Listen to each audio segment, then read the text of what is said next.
Hello दोस्तों, मेरे channel में आप सभी का स्वागत है। तो आज हमारा टॉपिक है अतिसार। रोग निदान का एक अच्छा टॉपिक अतिसार है, जिसे डायरिया कहते हैं, लूज मोशन भी कहा जाता है। हम इसका परिचय देखते हैं। तो सबसे पहले जो अतिसार है उसकी उत्पत्ति क्या है, मतलब अतिसार की उत्पत्ति क्यों होती है। तो इसकी उत्पत्ति का मेन कारण है अग्नि का मंद हो जाना या फिर अजीर्ण होना। ये कारण हो सकता है अतिसार का। अब आचार्य चरक हैं, उन्होंने अर्श, अतिसार, ग्रहणी दोष, इन तीनों रोगों को परस्पर एक दूसरे का उत्पादक कारण माना है। मतलब अर्श, अतिसार और ग्रहणी दोष, ये तीन रोग एक दूसरे के उत्पादक हैं। ठीक है, मतलब एक दूसरे के कारण ही उत्पन्न होते हैं। तो ये रोग अग्नि के बल के नाश होने से उत्पन्न होते हैं और जो है जठराग्नि के सामान्य होने पर स्वतः ही नष्ट हो जाते हैं। मतलब इन रोगों की उत्पत्ति और नाश का कारण का बेसिक क्या है, तो बेस है सिर्फ और सिर्फ जठर अग्नि। हमारी अग्नि यदि मंद हो जाएगी तो अतिसार, ग्रहणी दोष, अर्श, अजीर्ण ये सब रोग होंगे। और यदि हमारी जठर अग्नि नॉर्मल हो जाएगी तो क्या होगा, हमारे ये रोग जो है नष्ट हो जाएंगे। तो हम देखते हैं अतिसार की उत्पत्ति। तो अतिसार शब्द क्या है, अति उपसर्ग से बना हुआ है और इसमें श्रा पूर्वक लगा हुआ है। इससे क्या होता है, अतिसार की उत्पत्ति होती है। इसमें अनुगत द्रव मल की बार बार गुदा मार्ग से प्रवृत्ति होती है। मतलब द्रवगत मल, मतलब मल में द्रव का अधिक आना अतिसार का एक लक्षण है कि द्रवयुक्त मल की बार बार जो है प्रवृत्ति होती है। नेक्स्ट हम देखते हैं इसकी परिभाषा डेफिनेशन। आप सभी जानते हैं कि अतिसारणम अतिसारः मतलब गुदमार्ग से अत्यधिक द्रवयुक्त मल का निकलना अतिसार है। मैंने पहले ही बताया। इसके पर्याय देखेंगे तो पर्याय में उदरामय, अन्न ग्रंथि, अतिसार, अतिसार और आदि इसके पर्याय हैं। ठीक है, इसके बाद हम देखते हैं निदान पंचक। निदान पंचक मतलब होता है कॉजेस मतलब किन कारणों से जिस रोग को हम पढ़ रहे हैं उसकी उत्पत्ति हुई है, मतलब अतिसार की उत्पत्ति हुई है। तो इसके दो प्रकार के कारण बताए हैं, एक तो सामान्य कारण और एक विशिष्ट कारण।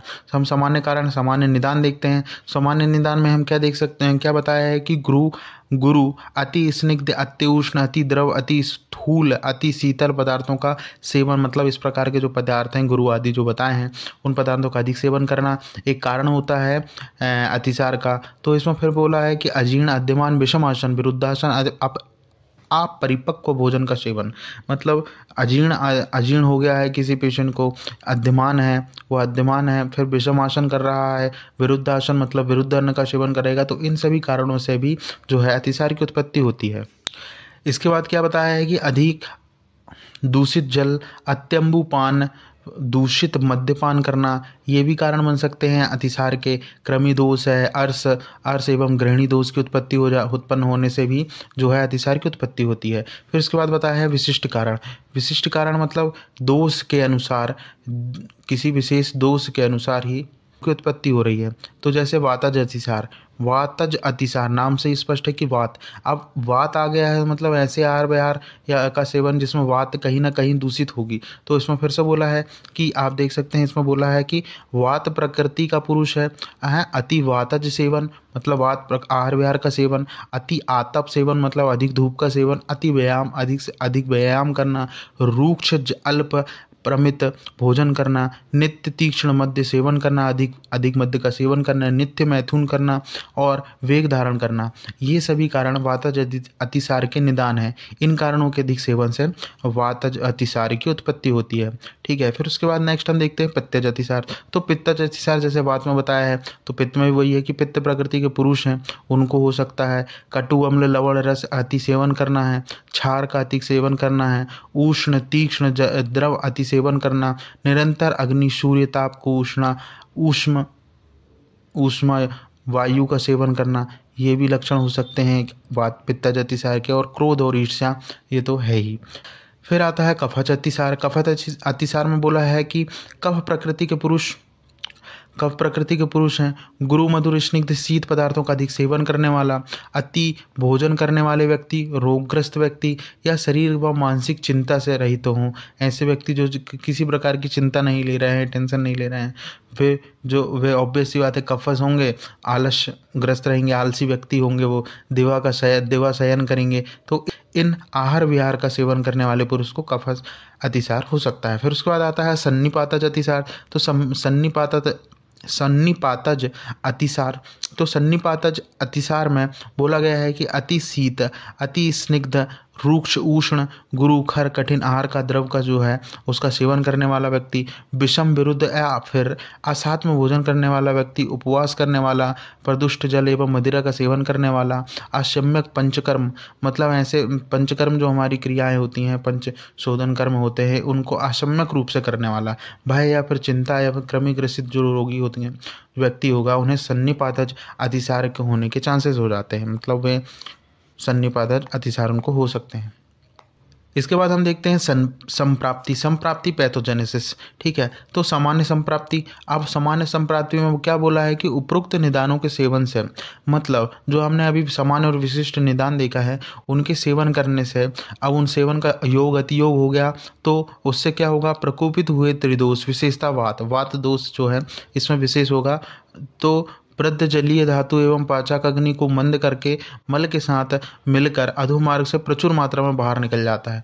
मतलब क्या है कि हमने समान और विशिष्ट जो है हमने निदान देखा है, वे निदानों का अधिक सेवन कर लिया है तो उससे क्या होगा, त्रिदोषज होगा, त्रिदोष की प्रकोपित हो जाएंगे।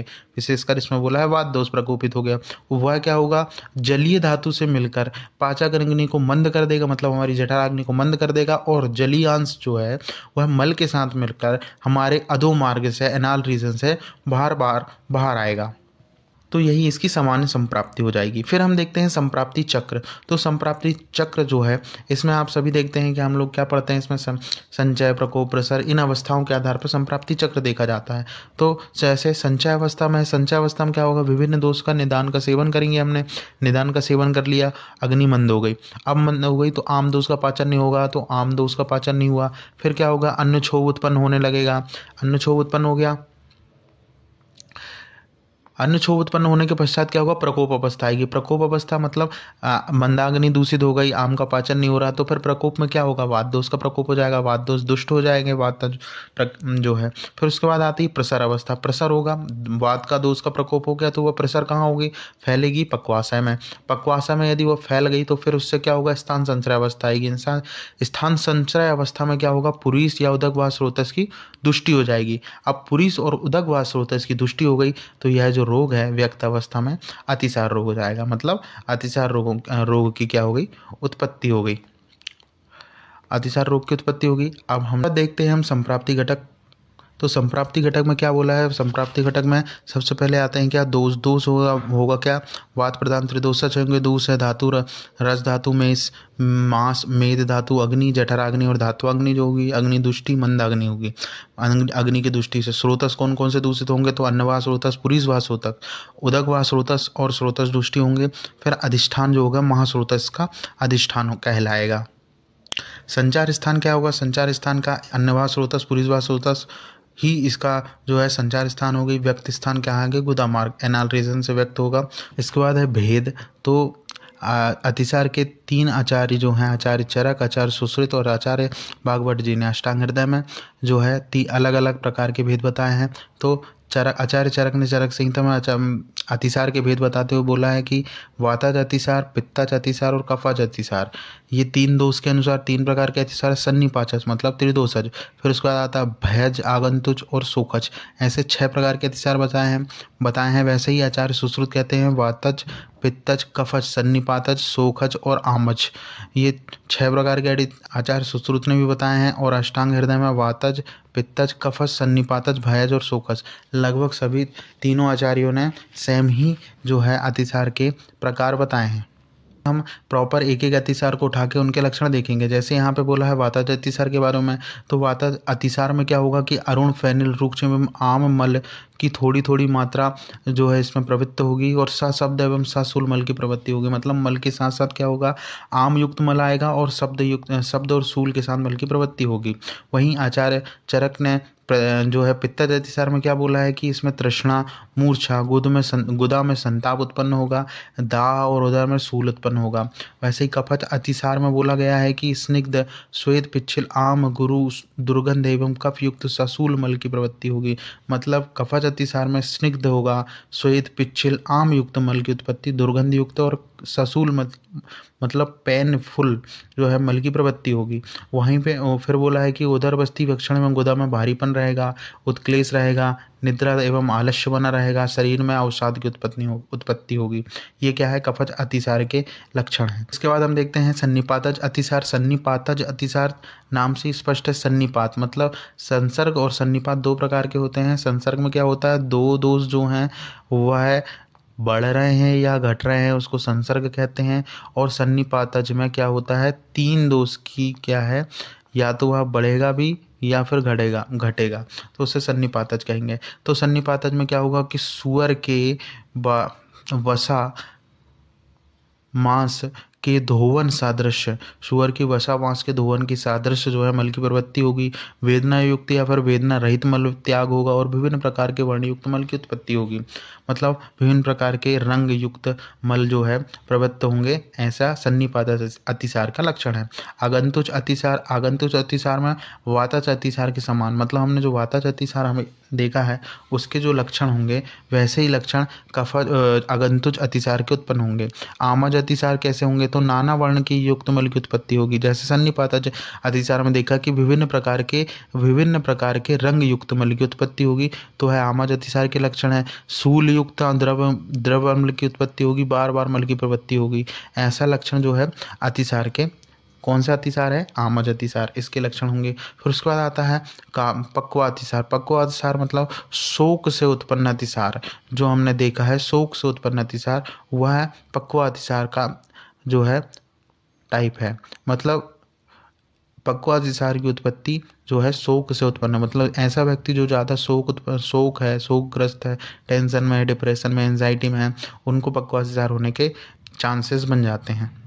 अब हमने अतिसार के प्रकार देख लिया, तो अतिसार के प्रकार देख लिया, अब हमने उसके लिए मेडिसिन भी ले ली, तो मेडिसिन भी ले ली। अब हमें अतिसार ठीक हो गया, तो हम कैसे उसका ऐसे कैसे लक्षण उत्पन्न होंगे पेशेंट पे कि हम उसको पता कर लें कि अतिसार से वह निवृत्त हो गया, मतलब वह अब ठीक हो गया है।